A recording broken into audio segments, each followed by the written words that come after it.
विश्वास एक ऐसी चीज़ है जिस पर हो जाए तो पराये को भी अपना बना देता है और टूट जाए तो अपने को भी पराये बना देता है। नमस्कार दोस्तों, मैं ज्योतिष आचार्य वासुदेव मिश्रा आपका अपने चैनल सत्य की खोज में हार्दिक अभिनंदन करता हूं।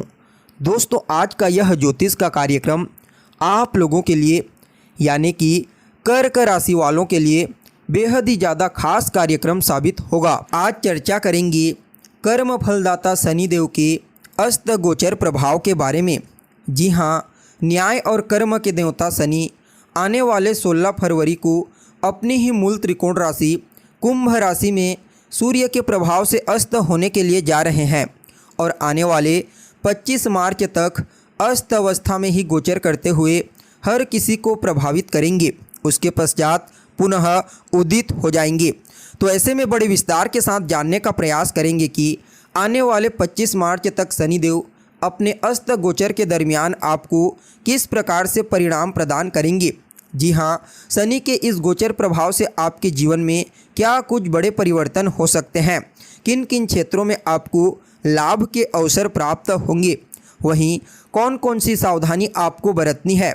साथ ही साथ शनिदेव के इस कंबस्ट प्रभाव को और बेहतर बनाने के लिए क्या उपाय आप कर सकते हैं, ये तमाम प्रकार की जानकारी बड़े विस्तार के साथ आपको बताएंगे। इसलिए कार्यक्रम को बिना मिस किए अंत तक देखने का प्रयास कीजिए। और अगर आप अपनी जन्म कुंडली पर हमसे परामर्श लेना चाहते हैं तो डिस्क्रिप्शन बॉक्स में और वीडियो के अंदर आपको हमारा व्हाट्सएप नंबर मिल जाएगा, जहां से आप व्हाट्सएप करके अपनी और अपने परिवार के अन्य सदस्यों की जन्म कुंडली का विस्तार पूर्वक अध्ययन करवा सकते हैं। वैसे तो किसी भी ग्रह का अस्त होना ज्योतिष शास्त्र के मुताबिक कोई अच्छी घटना नहीं होती है, लेकिन शनि संघर्ष के कारक होते हैं, इसलिए उनका अस्त होना कभी कभी अच्छा भी होता है। जैसे कि जिन लोगों की ढैया चल रही है, जिनकी 7.5 चल रही है, उनको शनि के रिस्ट्रिक्टिव प्रभाव में कुछ कमी अवश्य महसूस होगी। हालांकि अलग अलग ग्रह के अस्त होने से अलग अलग परिणाम प्राप्त होते हैं। जैसे जब शनि और मंगल अस्त होते हैं तो जमीन मकान की खरीद बिक्री करना अशुभ होता है। गुरु और शुक्र अस्त होते हैं तो विवाह नहीं करना चाहिए। जब शनि सूर्य के साथ होते हैं तो यह कुछ संघर्ष की स्थिति को बताते हैं, लेकिन फिलहाल शनि अभी अपनी ही राशि में है। देखिए, कोई भी ग्रह जब अपनी खुद की मूल त्रिकोण राशि या फिर अपनी उच्च राशि में गोचर करते हुए अस्त होता है तो उसके नेगेटिव प्रभाव में काफ़ी हद तक कमी आ जाती है। क्योंकि स्वराशि का ग्रह और उच्च राशि का ग्रह काफ़ी बलवान माना जाता है, इसलिए नेगेटिव परिणाम ज़्यादा नहीं दे पाता। साथ ही साथ यह बात भी आपको अपने दिमाग में रखना चाहिए कि शनिदेव पिछले साल से राहु के नक्षत्र में चल रहे हैं और शास्त्र के मुताबिक राहु और शनि का आपस में मिलना ठीक नहीं होता।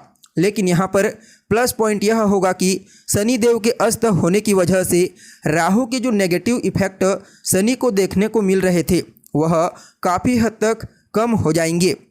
किसी भी ग्रह के अस्त होने का सामान्य सिद्धांत क्या है, तो देखिए, आज से हजारों साल पहले भारतीय खगोलविदों ने, एस्ट्रोनॉमर्स ने, जैसे कि वराहमिहिर, महर्षि पराशर, इन्होंने बता दिया था कि कौन सा ग्रह कितने डिग्री पर सूर्य से दूर होता है या फिर नज़दीक होता है तो अस्त माना जाता है।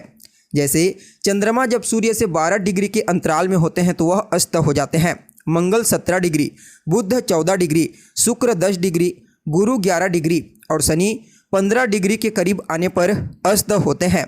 और जब भी कोई ग्रह अस्त होता है तो वह अपना संपूर्ण प्रभाव नहीं दे पाता। क्योंकि हर ग्रह सूर्य से तेज पुंज यानी कि प्रकाश ग्रहण करके चमकता है और कार्य करता है।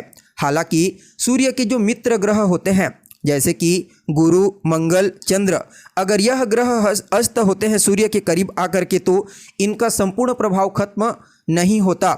इसे एक छोटा उदाहरण से समझने का प्रयास कीजिए। अगर प्रधानमंत्री किसी मंच पर जाता है तो लोगों का ध्यान उसकी तरफ होता है। प्रधानमंत्री राजा होता है तो राजा एक ऐसा पावर है जिसके ऊपर कोई नहीं है। जितने भी व्यक्ति हैं वह सब के सब राजा के नीचे आते हैं। अब अगर उस मंच पर राजा का कोई मित्र है तो राजा के शान और शौकत में तो वृद्धि होगी ही होगी। साथ में उसके मित्र के भी शान और शौकत में वृद्धि हो जाती है। इसलिए सूर्य ग्रहों के राजा हैं और जब उनके मित्र सूर्य के पास आते हैं तो भले ही वह राजा के प्रभाव में सूर्य से अस्त हो जाते हैं, लेकिन इनका भी कद बढ़ जाता है। हालांकि शनिदेव सूर्य के शत्रु होते हैं, लेकिन उनके पुत्र भी तो हैं। ऐसे में शनिदेव राजकुमार हुए और जब राजा के पास राजकुमार होगा, उसका पुत्र होगा, तो वह हर किसी को अपनी तरफ आकर्षित करने के लिए मजबूर कर देगा। मतलब जब सूर्य के पास शनि जाते हैं तो भले ही सूर्य थोड़ा सा इफेक्टेड होते हैं, लेकिन शनि को विशेष रूप से बल की प्राप्ति होती है। यानी कि सूर्य और शनि की युति में सूर्य के द्वारा शनि को बल प्राप्त होता है। तो ऐसे में सूर्य और शनि की युति यहाँ पर कुंभ राशि में होना यह अभिशाप नहीं बल्कि वरदान की तरह कार्य करेगी। कुछ मामलों में देखा जाए तो आप लोगों के लिए यानी कि कर्क राशि वालों के लिए शनि इस समय आपकी गोचर कुंडली के 8वें भाव से गोचर कर रहे हैं और वहीं पर अस्त होने के लिए जा रहे हैं। देखिए, 8वां भाव अंधेरे को दिखाता है, गुप्त बातों को दिखाता है, पूर्व जन्म के ऋण को भी दिखाता है और शनि का संबंध पितरों से है।